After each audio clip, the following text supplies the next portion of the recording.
Nueva Acrópolis es una organización internacional que propone un ideal de valores permanentes para contribuir a la evolución individual y colectiva, a través de sus líneas de acción en filosofía, cultura y voluntariado.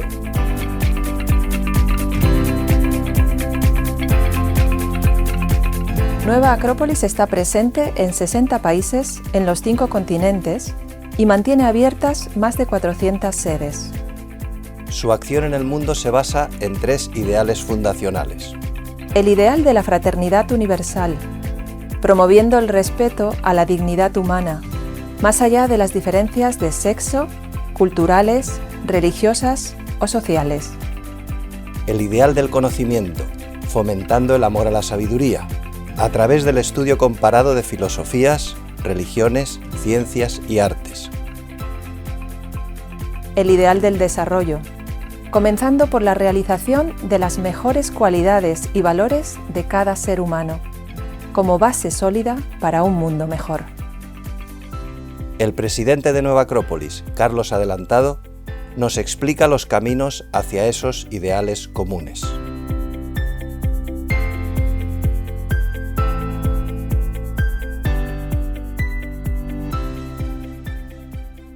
A nivel filosófico, la gran meta es reivindicar la importancia temporal del concepto de filosofía.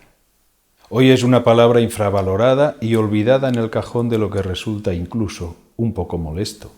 Sin embargo, lo natural es preguntarse acerca del porqué de las cosas que nos han sucedido, o que sabemos positivamente que nos van a suceder.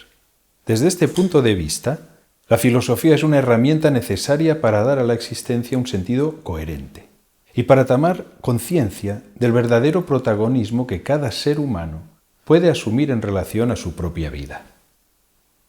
También deseo que la fraternidad se vaya abriendo paso en la vida cotidiana, con una transparente realidad, que sepamos valorar cada vez más lo que nos une, por encima de lo que en apariencia nos separa, y que podamos ir más allá de los reflejos superficiales y siempre cambiantes de las personas y de los acontecimientos. La filosofía nos enseña que a mayor percepción interior de lo esencial, mayor evidencia exterior de lo fraternal. Nos esforzamos para que la cultura tenga más presencia en la sociedad. No me refiero tan solo a que aumente la cantidad de actividades culturales, sino a que realmente la cultura sirva para unir a los pueblos y para comprender las diferentes mentalidades, para que pueda cumplir una función de elevación de la conciencia y de apertura del corazón. Por desgracia, estoy convencido de que algunas de las actitudes de intolerancia y de agresión hacia algunas personas o determinados segmentos de la población obedecen a una falta de cultura, provocada por el desconocimiento de otras formas de expresión de la actividad humana. Con el voluntariado, nuestro trabajo aspira a conseguir que el desarrollo interno de cada voluntario vaya a la par que su entrega inegoísta al bienestar común. Todo esfuerzo, todo servicio en bien de los demás puede aprovecharse para entender de manera más consciente el sentido de la vida y al mismo tiempo crecen una serie de fuerzas interiores como puede ser el valor de la solidaridad, la autoestima, la esperanza en un mejor futuro, la empatía y otras muchas. Pero por encima de todo, aumenta la sensación de libertad y la fuerza de voluntad. Mi gran deseo, entonces, es que las acciones de voluntariado no sean solamente unas buenas acciones, más o menos útiles, sino que las personas que actúan como voluntarias puedan estrechar sus lazos con la vida.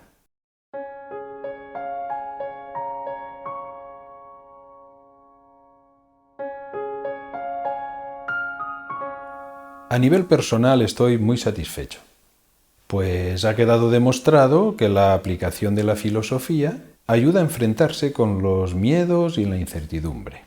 Ahora estamos comprobando que la gente que se acerca a nuestras sedes muestra un mayor interés y una auténtica preocupación por entender la vida y al ser humano. Es como si los espejos que reflejaban la realidad se hubieran roto y estallado en 1000 pedazos, y de pronto o no se ve nada o se percibe una realidad diferente. En cualquier caso, esto es un motor que impulsa a caminar hacia el conocimiento de uno mismo. hemos comprobado la utilidad de las nuevas tecnologías que nos han permitido proseguir con nuestra labor, a pesar de las dificultades.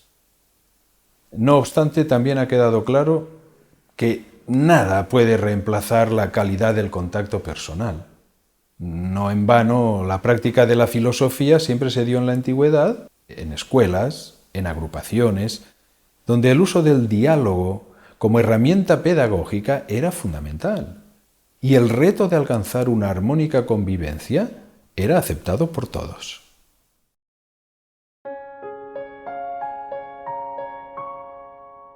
Cierto, y no les faltan motivos en muchas ocasiones. Sin embargo, yo creo que una organización puede resultar de mucha utilidad, pues reúne y coordina esfuerzos y voluntades diversas. Eso sí, nunca debemos olvidar los peligros que pueden surgir de ciertas desviaciones en las organizaciones. Considero desviación imponer cierta opinión particular y personal sin diálogo ni comparación alguna posible.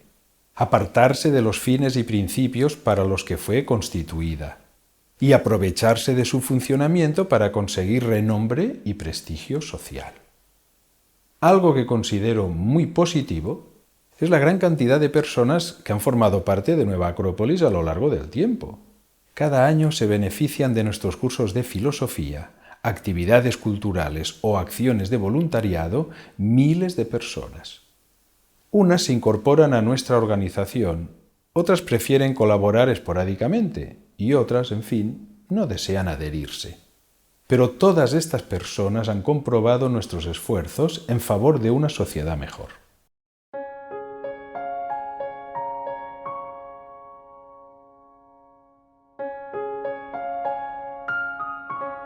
Que tienen todo el derecho de hacerlo, que están en su derecho. Dada la maravillosa diversidad y complejidad de la naturaleza humana, no se puede pretender ser querido y aceptado por todos. Está fuera de toda lógica.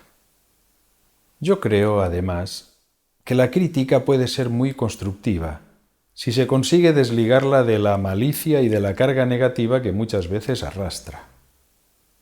No hay que dramatizar con esto, porque es propio de los seres racionales el analizar, discutir, comparar razonamientos, someterlos a examen y, finalmente, elegir. Si se eliminara ese derecho a la crítica, estaríamos limitando la libertad humana y eliminando una parte importante de la filosofía, pues el pensamiento crítico de someter a análisis y consideración la misma vida, con todos sus condicionantes, es muy propio de los filósofos.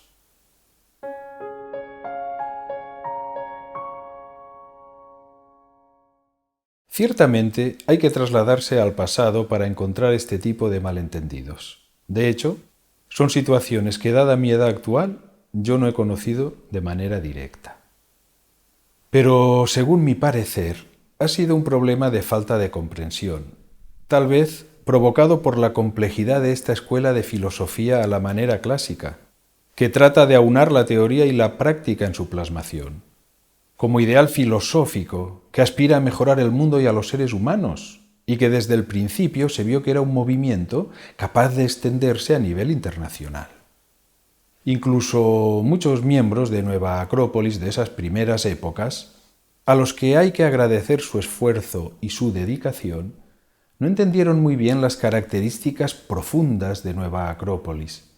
No entendieron que era algo que venía desde el más remoto pasado y que, por tanto, era algo totalmente nuevo y desligado de cualquier comparación con todo lo hasta entonces conocido en el siglo XX. Se cometieron errores, que se han corregido gradualmente.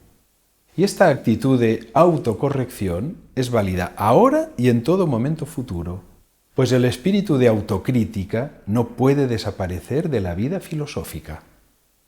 A esto debemos sumarle que todo lo nuevo, cuando aparece, necesita un tiempo de adaptación al entorno y también necesita tiempo para mostrar a través de su desarrollo el verdadero potencial y las ventajas sociales que atesora. Lamentablemente, es inevitable que siempre existan en la sociedad personas que viven de críticas, detracciones y sensacionalismo.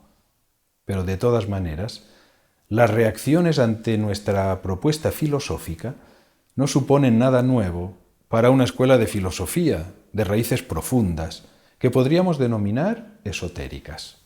Es una constante que se ha repetido a lo largo de los siglos.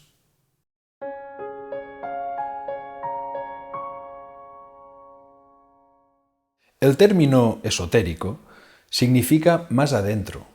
Se entiende, por tanto, aquello que está oculto, que es interior, siendo lo exotérico lo exterior. En Nueva Acrópolis entendemos por esotérico lo interno, el ser de las cosas, lo que se esconde a nuestra mirada, pero que es esencial. Todas las cosas y los seres vivos tienen una parte exterior, visible, y una parte interior que es su fundamento. Por ejemplo, un edificio tiene paredes, puertas, ventanas que están a la vista. Esto sería lo exotérico. Pero también tiene un armazón compuesto de pilares, vigas y forjado, que es su esqueleto, lo que lo sostiene, lo esotérico. Y esto no es visible en principio. En el universo vemos planetas, estrellas, galaxias. Son cuerpos hechos de materia más o menos sutil, son lo exotérico. El porqué de su existencia, la vida que anima a estos cuerpos, su finalidad, sería lo esotérico. Las personas realizamos actos cotidianamente que tienen una aparente razón práctica, pero detrás de nuestras actitudes exteriores están los verdaderos motores de nuestros actos.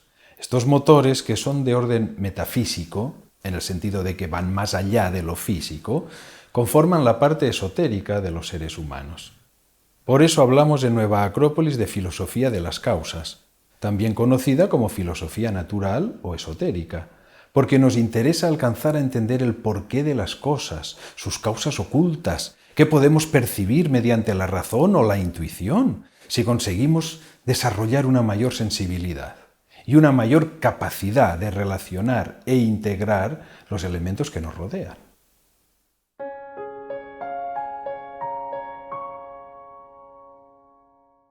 ¿Y por qué no? No podemos empeñarnos en negar el legado filosófico de lo que llamamos Oriente, de pueblos como el indio, el japonés, tibetano, chino y otros, sin olvidar el aporte de la filosofía de Occidente. El problema es que todavía existe mucho racismo latente, y no solo en el contexto físico. La vanidad y el racismo intelectual es mucho peor que el racismo físico, y todavía más lo es la soberbia y el racismo espiritual de creerse con la posesión exclusiva de la verdad.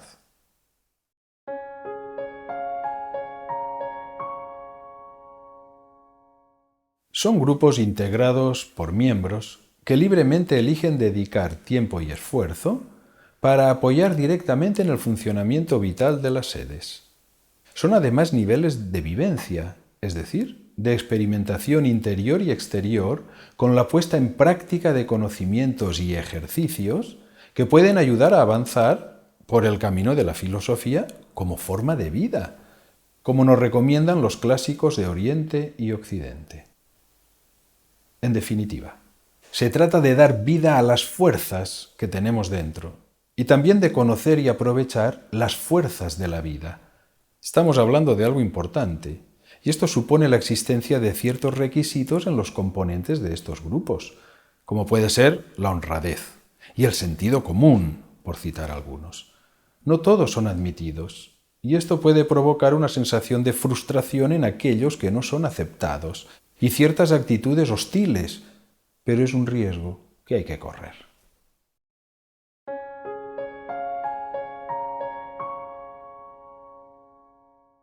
Desde mi punto de vista, el mayor error sigue siendo confundir los medios con los fines. Un claro ejemplo es la economía. La economía debería ser considerada un medio útil y necesario para la creación y conservación de estructuras, pero jamás un fin en sí misma. Tendría que servir para mejorar las oportunidades educativas y conseguir que la educación llegue a más cantidad de población en el mundo. Tendría que servir para aliviar la carga de trabajos pesados, mecánicos y repetitivos. Tendría que servir para dotar de posibilidades de desarrollo a los seres humanos, pero en todos los ámbitos. El afán de poseer, de acumular bienes, tiene como consecuencia perjudicar a otros, fomentar excesivamente la competencia y la explotación de otras personas, con el fin de obtener mayores beneficios. Es nefasto desde la perspectiva humana y de proyección hacia un futuro mejor. En Nueva Acrópolis, por ejemplo, nos financiamos sobre todo con las cuotas mensuales que aportamos todos los socios, con la venta de nuestros libros, con pequeños talleres internos que cumplen funciones de autoabastecimiento, sobre todo. Son pequeñas cantidades que nos permiten mantener nuestros locales abiertos y acometer una serie de proyectos culturales y de voluntariado. A pesar de que la economía dirige y gobierna en este momento el rumbo de la humanidad, no pensamos que constituya la única fuerza de progreso para los pueblos y los individuos.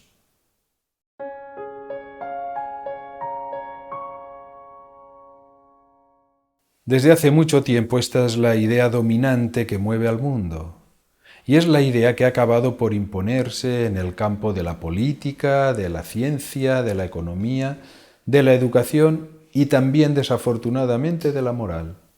Ha penetrado en el corazón de nuestros hogares y en el cerebro de la gente. La mentalidad materialista rige la vida de la inmensa mayoría de los habitantes del planeta. ¿Es eso bueno o es malo? Seguramente es una experiencia que necesita vivir la humanidad en su conjunto. Tal vez sea necesario agotar el camino del materialismo para que cobre valor otros aspectos de la existencia humana. Ahora mismo, no es descabellado reconocer que los científicos materialistas han topado con su gran escollo, que es esclarecer cómo de la evolución aleatoria de la materia ha llegado a surgir la conciencia. Sabemos mucho acerca del comportamiento de la materia, pero no sabemos el por qué. La educación, la política y la economía, basadas en el materialismo, también han fracasado. Los pueblos, en general, no son más felices, a pesar de tener más posesiones materiales y más comodidades. En algunas zonas del planeta, muchísimo más que en otras. Hay que reconocer que no se ha podido erradicar el hambre, la pobreza y la tremenda desigualdad que reina en el planeta.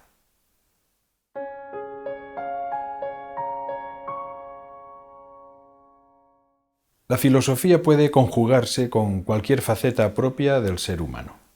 Con el arte, en la capacidad de captación de lo bello, con la ciencia, en su afán de acercarse a lo verdadero, con la religión, en su expresión de lo bueno, y con la política en la necesidad de justicia. Precisamente, para regular la convivencia en sociedad, se necesita establecer de manera clara los derechos y deberes de los ciudadanos, y ahí entra el concepto de justicia. Ya desde la antigüedad, tanto Confucio como Platón, entre otros, se hicieron eco de esta búsqueda de lo justo, y el diálogo de Platón, La República, es tal vez el escrito más significativo. Lo demuestra el hecho de las frecuentes críticas que recibe y de los grandes elogios e innúmeras referencias que podemos encontrar en obras de autores posteriores, desde contemporáneos de Platón hasta nuestros días. Personalmente, no creo que la intención del filósofo ateniense fuera la de conseguir edificar una sociedad ideal formada por seres humanos perfectos, sino la de aportar reflexiones y posibles soluciones a los numerosos males de los distintos regímenes de las ciudades griegas de su época. De hecho, en las leyes, un diálogo posterior modifica algunos argumentos de la República.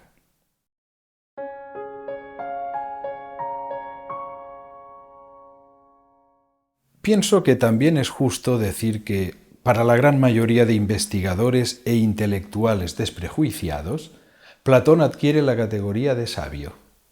En la antigua Grecia, el concepto de sabio era muy amplio. Implicaba ser filósofo, matemático, científico, médico del alma, poeta, asesor político, un concepto de totalitas, de totalidad. Esto es contemplado por Platón, cuando propone una formación ciudadana basada en una educación integral que abarcara los variados aspectos de la naturaleza humana. Aquellos que critican a Platón se olvidan de mencionar las obligaciones que el gran filósofo estipula para la clase dirigente. Ahora mismo, los consejos de Platón siguen siendo válidos, como por ejemplo que los gobernantes deben haber demostrado su amor por el bien común, mediante servicios voluntarios e inegoístas, y su gran amor por la virtud, mediante una vida privada ejemplar.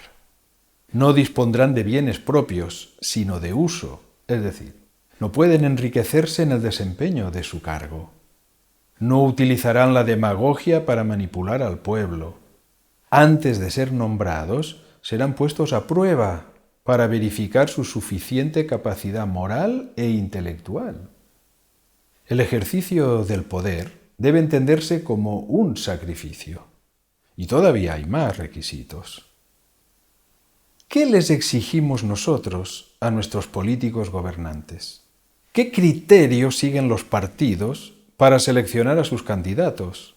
Es una buena pregunta.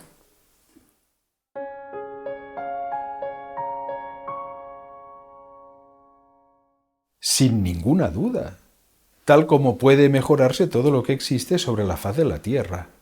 En mi opinión, se debería realizar un verdadero esfuerzo por avanzar en la consecución del bien común, más allá de los intereses partidistas de uno u otro sector. Los enfrentamientos, a veces casi irracionales entre las distintas facciones, ocasionan una serie de marchas y contramarchas que retrasan el avance general. El afán por descalificar al adversario, la falta de ética a la hora de cumplir con las promesas electorales, la malversación y dudosa financiación de muchos de los partidos y la escasa preparación de algunos candidatos es algo que sin duda se puede mejorar. También hay que prestar mucha atención a la mejora de la educación, porque es el sistema que más necesita de ella, dado que el ciudadano puede elegir periódicamente en las urnas. Para pensar y decidir, todos necesitamos una educación continua. Y sobre todo, se necesita para dirigir a otros. El profesor Jorge Ángel Libraga, fundador de Nueva Acrópolis, enseñaba que los sistemas son buenos si los seres humanos que los componen son buenos, y dejan de serlo cuando los seres humanos que los conforman se vuelven corruptos e ineficaces.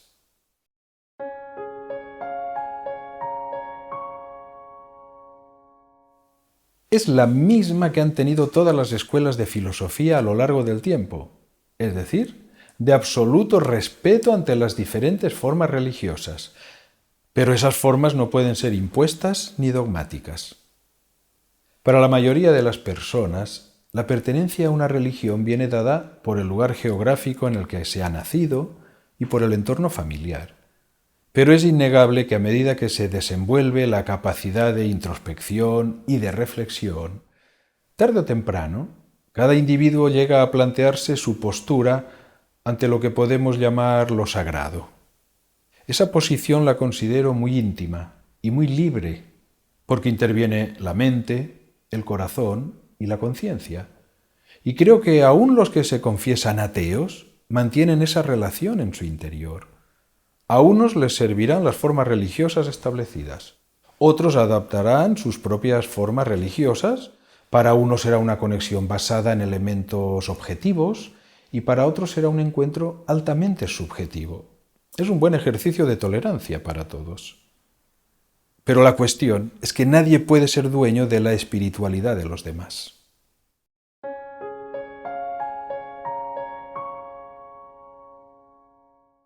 Es posible que forme parte de la conexión con ese mundo inteligible y superior del que hablaba Platón. Hay que tener en cuenta que la lógica y sus mecanismos tienen sus limitaciones, propias de un mundo lineal. Pero en una realidad no lineal, las características del tiempo y del espacio son modificadas, y en consecuencia, la conciencia es afectada de manera diferente. Hay un aumento y expansión de la conciencia, que repercute en una captación más profunda y sutil de la realidad. No me refiero al subconsciente ni al inconsciente, sino, si se me permite la expresión, al supraconsciente, una dimensión superior de la conciencia, donde cobra vida un conocimiento sin intervención de los sentidos y donde las experiencias actualizadas están bajo el completo dominio del individuo. Los símbolos nos ayudan a ejercitar las analogías que los relacionan con las ideas superiores.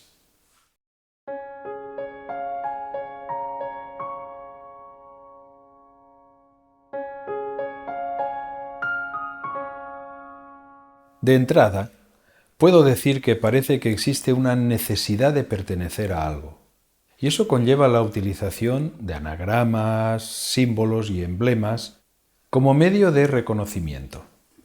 Los usan empleados de grandes y pequeños comercios, las marcas de ropa y calzado, asociaciones deportivas y culturales, las corporaciones financieras y un largo etcétera.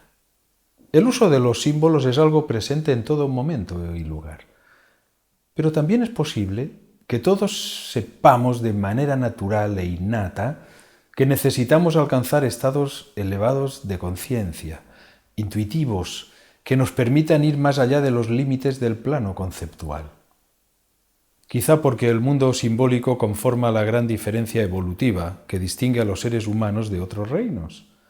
El imaginario simbólico está presente cuando nos casamos, cuando acabamos los estudios, cuando alguien nace y viene al mundo, le ponemos un nombre y lo despedimos al final de su vida, todo de manera simbólica.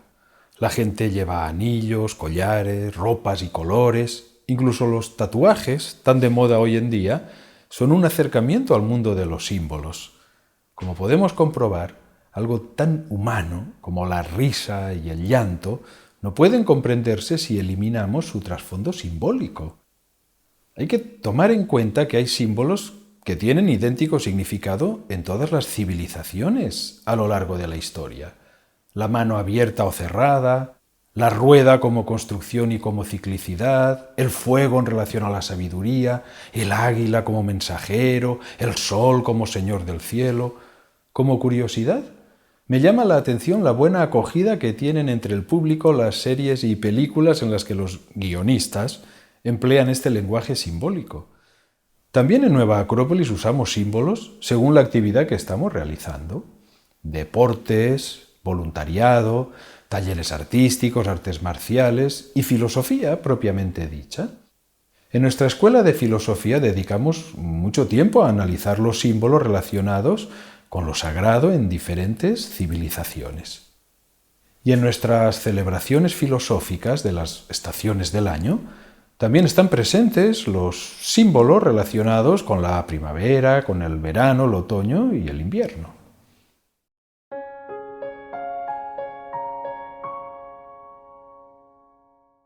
El primer consejo es que aprenda a hacerse preguntas. Si esa persona es capaz de hacerse preguntas y no encuentra la respuesta, tal vez no está buscando de manera eficaz ni en el lugar adecuado. Yo le diría que busque dentro de sí mismo y no afuera, porque hay respuestas que no pueden llegar desde el mundo externo. Que trate de percibir los valores que atesora en su interior y a medida que los vaya desarrollando encontrará, de manera natural, los puntos de conexión con la vida. Porque aquí hay otra cuestión, no menos importante. Si la vida tiene sentido, y vamos a suponer que lo tiene, ¿cómo podemos percibir ese sentido de la vida? ¿Con qué tipo de sentidos? Es obvio que necesitamos desarrollar algunas fuerzas latentes. Por ejemplo, el poder de percibir el sentido de la vida.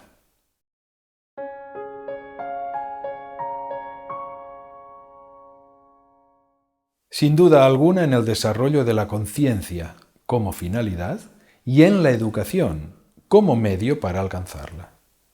El profesor Jorge Ángel Libraga enseñó desde el principio que educación es la utilización de la cultura para acelerar la evolución humana, para efectuar su transmutación.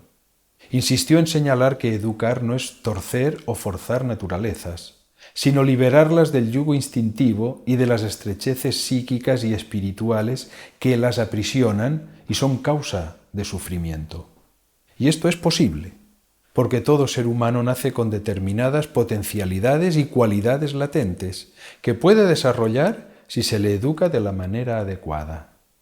Decía el profesor Libraga, que la verdadera pedagogía consiste en informar sin engañar, instruir sin politizar y educar sin deformar, con el objetivo de conseguir un ciudadano consciente, feliz y útil, que sepa manejar las manos, el corazón y la mente.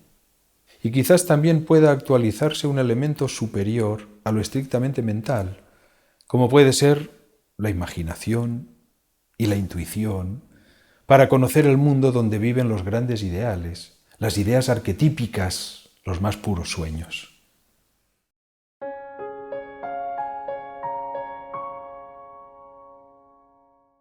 Es una cuestión de capacidades demostradas, estudios realizados y méritos alcanzados. Aquí necesito explicar brevemente que Nueva Acrópolis es una institución de carácter educativo reconocida oficialmente como una organización internacional sin fin de lucro. Al tratarse de una institución de carácter privado, puede, por estar legalmente reconocida, crear unos modelos propios de formación académica, siempre siguiendo una lógica que no es diferente a la de las instituciones oficiales. Así pues, nuestros grados académicos están inspirados en los modelos utilizados en las universidades europeas. Es lo que se conoce como el sistema de Bolonia, que se está aplicando a nivel general. En este sentido, las universidades utilizan dos tipos de grados: los llamados grados oficiales y los llamados grados de enseñanzas propias. Siguiendo el modelo de enseñanzas propias, y dado que nuestro programa de estudios es muy amplio, hemos configurado nuestros grados académicos en grado de experto, grado de especialista y 2 niveles de grado máster. Nuestros profesores pertenecen a alguno de estos grados. Y además, y no menos importante, han de ser un claro ejemplo de cumplimiento del código deontológico, al que estamos todos comprometidos. Si hay una falta demostrada al código de ética, no pueden formar parte del claustro de profesores y causan baja como tales.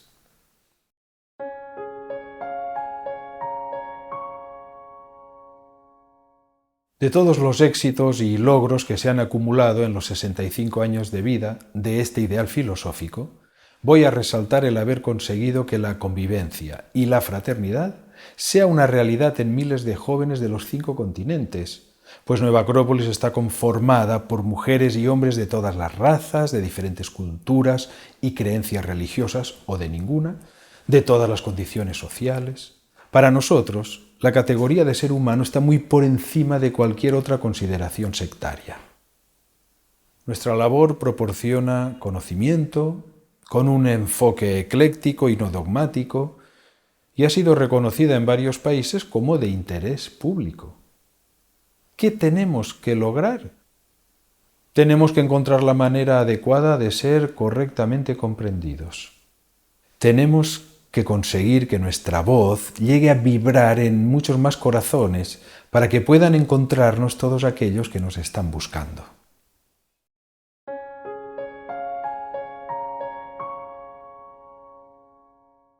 Entonces voy a acabar hablando de filosofía, porque ya sabemos que en un universo curvo los principios y los finales convergen. Y vuelvo a afirmar su necesidad y su utilidad. Filosofía es establecer una relación verdadera entre los conocimientos objetivos que tenemos del mundo y la subjetividad de nuestra parte interna, que no por ello es menos real, más bien es otra realidad.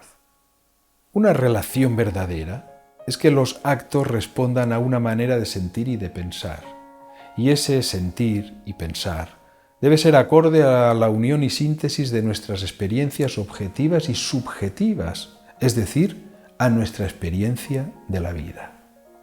Esto implica que, con una correcta actitud, la filosofía particular de cada ser humano mejorará con el tiempo, pues nuestras experiencias de vida también pueden ser cada vez más profundas y más sutiles. Nueva Acrópolis es un campo de experimentación, externo e interno, que ofrece la posibilidad de mejoramiento individual y de mejoramiento colectivo.